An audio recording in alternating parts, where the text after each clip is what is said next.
बिस्मिल्लाहिर्रहमानिर्रहीम। अस्सलाम वालेकुम व्यूअर्स, हर्बलिस्ट मोहम्मद फैयाज़ आपकी खिदमत में हाजिर है।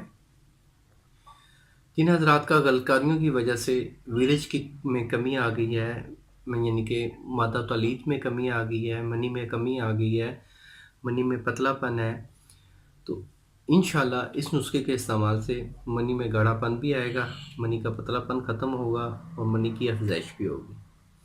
नुस्खा नोट फरमा लें। सालब मिस्री आपने लेनी है 1 तोला। सिंघाड़े का आटा, सिंघाड़े का सफ़ूफ 1 तोला। छिलका इसबगोल 1 तोला। मगज़ पंबा दाना 1 तोला। इन तमाम चीज़ों का आपने सफ़ूफ कर लेना है। सफ़ूफ करके इसमें इतनी बराबर आपने चीनी डाल लेनी है। दूध में पकाएंगे, खीर बन जाएगी। ये 2 दिन की खुराक है।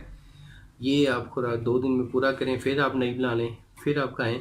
तो ये नुस्खा अगर आप 40 रोज़ इस्तेमाल कर लेंगे तो इंशाल्लाह मनी की अफजाइश भी होगी, मनी की किल्लत ख़त्म होगी, मनी में गाढ़ापन भी आएगा। जब गाढ़ापन आएगा तो इंशाल्लाह ऑटोमेटिकली एक टाइमिंग भी सेट हो जाएगी।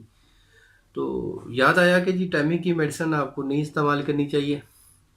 लोग तरह तरह की टाइमिंग की मेडिसिन इस्तेमाल करके किडनी फेल करवा के बैठे हैं। तो इसलिए खुदारा तो टाइमिंग का ताल्लुक है मादा तौलीद के साथ। मादा तौलीद को गाढ़ा करें।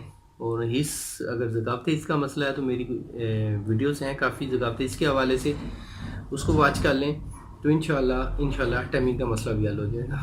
मिलेंगे एक नेक्स्ट वीडियो में। अल्लाह आपका आमीन नासिर हो। शुक्रिया, जज़ाकल्लाह, अल्लाह हाफिज़।